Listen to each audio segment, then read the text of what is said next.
Hey guys, Dal here with DLH and Dow Houston Exchange Company.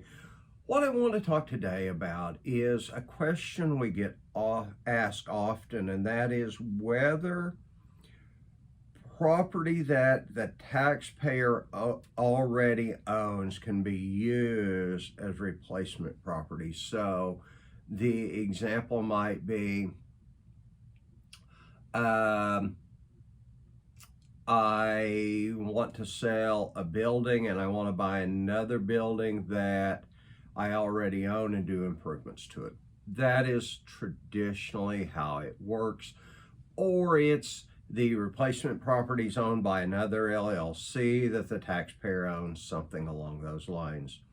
The short answer to that is no, you cannot. You cannot purchase property that is already owned or in some way controlled by the taxpayer client. Now, I've read the way that some attorneys try to structure it and potential ways to get around it. Honestly, I personally am not a fan of doing it that way. You can, maybe in a long-term situation, you can say, I've got a property that I ultimately want to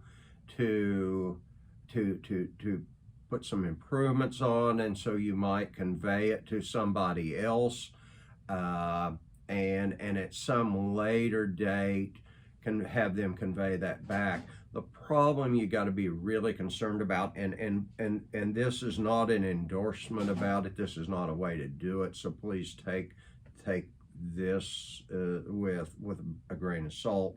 Is one of the concerns and one of the ways that such a transaction would fail would be, that other party, that third party that's holding this property during that interim period, is under the control of the taxpayer. He's either as kind of a power of attorney, as an agent, something like that. So the transfer makes no real difference.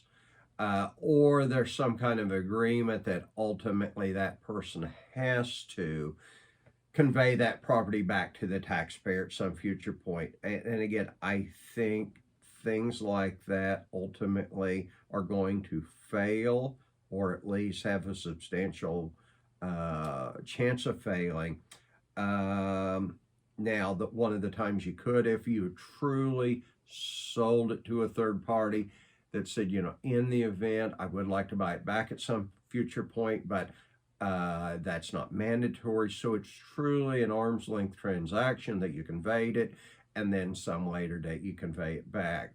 But again, to me, you're going to twist yourself up in pretzels making that some kind of mandatory conveyance back. And so, I just not a big fan of it. I don't think that would be wise to do it. So anyway, that is in a nutshell the answer to that.